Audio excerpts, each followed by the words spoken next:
Infra Vaani delayed by history, delivered by New India Kashmirs railway moment within a month of the commencement of Operation Sindoor. It was Sankanad time for Bharat as Prime Minister Narendra Modi, at 1200 hours on Friday, June 6, flagged off two Vande Bharat Express trains, one from Katra to Srinagar and another from Srinagar to Katra. The tricolour flies high over the Chenab rail bridge. It's a feeling of immense pride that this bridge seamlessly blends ambition with execution, reflecting India's growing capability to build futuristic infrastructure in the most challenging terrains.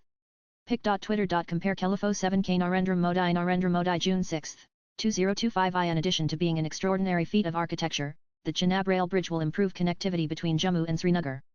The NG bridge stands tall as India's first cable-stayed rail bridge in a terrain that is challenging. The Udhampur Srinagar Baramulla rail link Usprol project ensures all-weather connectivity, and the Vande Bharat trains from Sri Mata Vaishno Devi Katra to Srinagar will boost spiritual tourism and create livelihood opportunities. Also taking to X, Railway Minister Ashwini Vaishnaw wrote, ready to connect Kashmir with every heart of India. Vande Bharat. This latest wonder project of the Udhampur Srinagar Baramulla rail link Usprol fulfills the more than 100-year-old dream of Maharaja Pratap Singh to have an all-weather, seamless rail connectivity between the Kashmir Valley and the rest of the country. It also marked the culmination of the audacious dream envisioned by the visionary Prime Minister Atal Bihari Vajpayee of seamlessly connecting Kashmir to Kanyakumari, thereby transforming mobility and driving the socio-economic integration of the Kashmir Valley with the rest of Bharat. The 272 km long Usprol project, aptly described as Kashmir's rail renaissance, constructed at a completion cost of around Rs 43,780 crore, is an unmatched engineering marvel.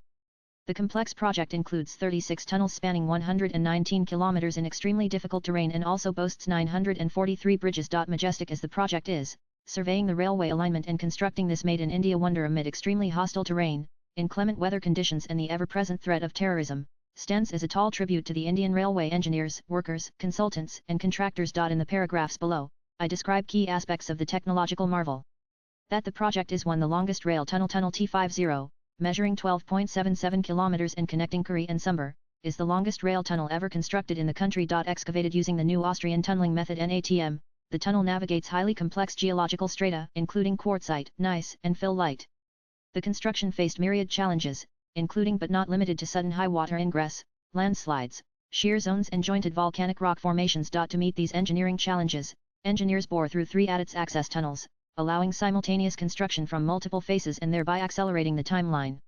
In addition to the main tunnel, an escape tunnel was also constructed, with cross passages every 375 meters to ensure safety. Safety and smooth operations are ensured by CCTV cameras, whose feeds are monitored from a central control room. Other tunnels in the project longer than 10 km include and it is worth noting that outside the Usprol project, the longest operational rail tunnel in the country is the 6.5 km Karbud tunnel, also known as T35, on the Konkan railway near Ratnagiri in Maharashtra. 2 World's highest rail arch bridge. The unique Chenab bridge, the highest rail arch bridge in the world, is a breathtakingly beautiful work of art and an architectural marvel.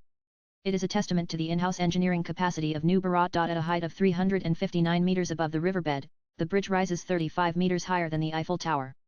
Spanning 1,315 meters, this steel arch bridge is the newest wonder of the world. Constructed at a cost of Rs 1,486 crore and built to last 120 years, the bridge is designed to withstand the harshest terrain and most extreme weather conditions, and can easily endure wind speeds of up to 260 km per hour.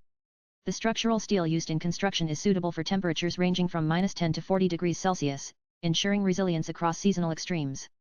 Highly sophisticated Tekla software was used for structural detailing, enabling high precision in design and execution. 3 India's first cable-stayed railway bridge. The Anji-Kad Bridge, India's first cable-stayed railway bridge spanning the Anji River, is another technological masterpiece of the ambitious Usprol project. Situated 80 km from Jammu city, the Anji-Kad Bridge is set against a striking backdrop of snow-covered peaks.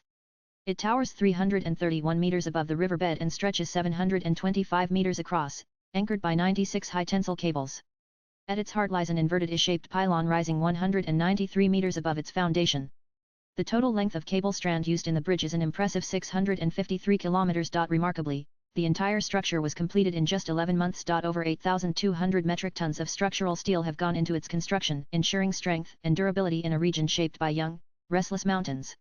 With the project lying in seismic zone 5, this iconic engineering feat is also built to endure seismic tremors, strong winds and shifting geology. 4 Special Vande Bharat trains. Unlike other Vande Bharat trains, the ones being deployed on the Srinagar route are tailor-made to endure and successfully navigate the harsh Himalayan winters, ensuring smooth operations even in challenging low temperatures of up to -20 degrees Celsius.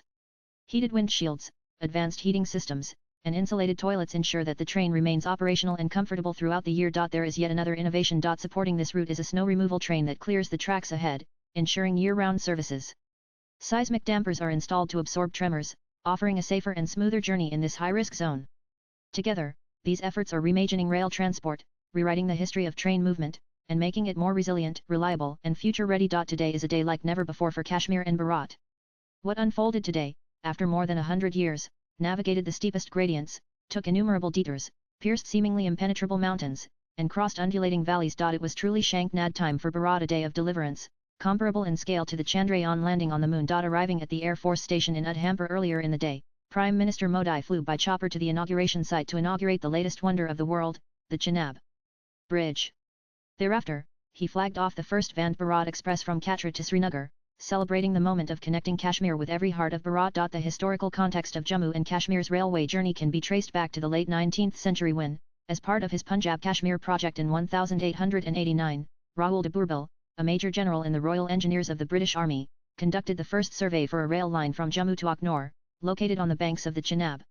8 years later, the state would get its first rail line, from Jammu to Sialkot in present-day Pakistan. However, a rail line to the valley remained a distant dream. The vision of connecting the Kashmir Valley by rail was first conceived in 1898 by Maharaja Pratap Singh, the third and longest-serving Dogra ruler, who ruled Jammu Kashmir for 40 years, from 1885 to 1925. But his vision remained only a dream owing to the enormous technical and geological challenges posed by the mountains and valleys. Nonetheless, in 1905, Pratap Singh approved the construction of a narrow-gauge 763 mm railway line connecting Jammu and Srinagar via Rasai, climbing through the historical Mughal Road at 11,000 feet on the Perpanjal range.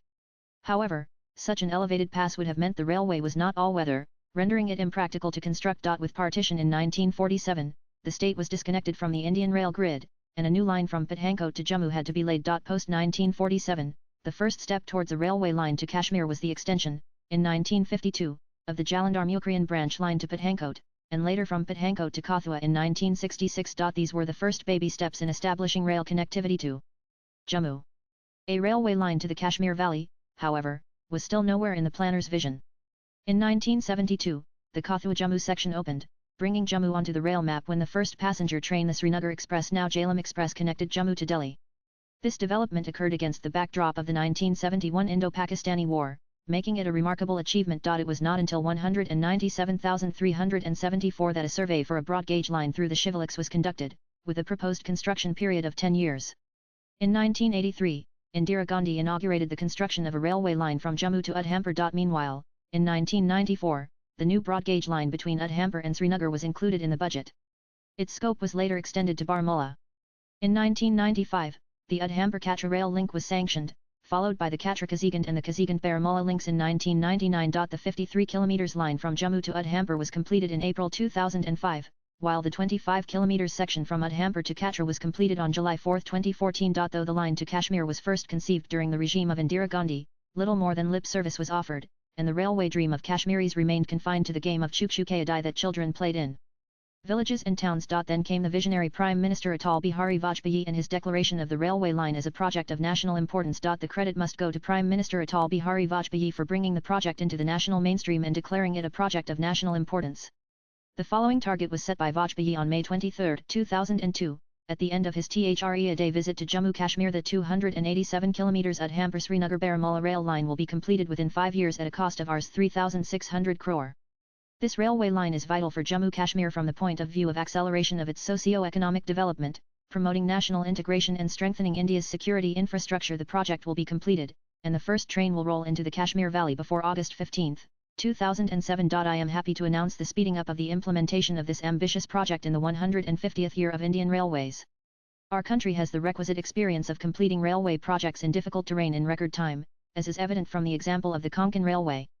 Suitable mechanisms will soon be put in place for raising additional resources. In 2002, Prime Minister Vajpayee estimated the total cost of the Udhampur-Srinagar-Baramulla rail line at Rs 3,600 crore. Though the total completion cost has surged 12-fold to Rs 44,000 crore, it stands as a testament to what New Bharat and New Kashmir can achieve. It is indubitably the most ambitious and most technically complex project ever undertaken and successfully completed by the Indian nation since railways first rolled between Bombay and Thane on April 16, 1853. With the running of the first passenger train between Bori Bunder Bombay and Thane, 34 kilometers away. Be it for healthcare, economy, market penetration, or tourism, life in Jammu and Kashmir has changed irreversibly. It is a marvel that our brothers and sisters in Pakistan-occupied Kashmir must be watching with great interest and must be longing for integration into Bharat, where they belong. Swipe left for next video. I will conclude with what Prime Minister Modi echoed several generations in JK passed away waiting for railway connectivity. I would add, though the train to Kashmir might have been delayed for decades, it has arrived just in time. The wait in perpetuity is finally over and it is the dawn of a new era. Nan, the author, is multidisciplinary thought leader with action bias, India-based international impact consultant, and keen watcher of changing national and international scenarios. He works as President Advisory Services of consulting company Barsil. Views expressed in the above piece are personal and solely those of the author. They do not necessarily reflect NEWS18's views. Latest blogs.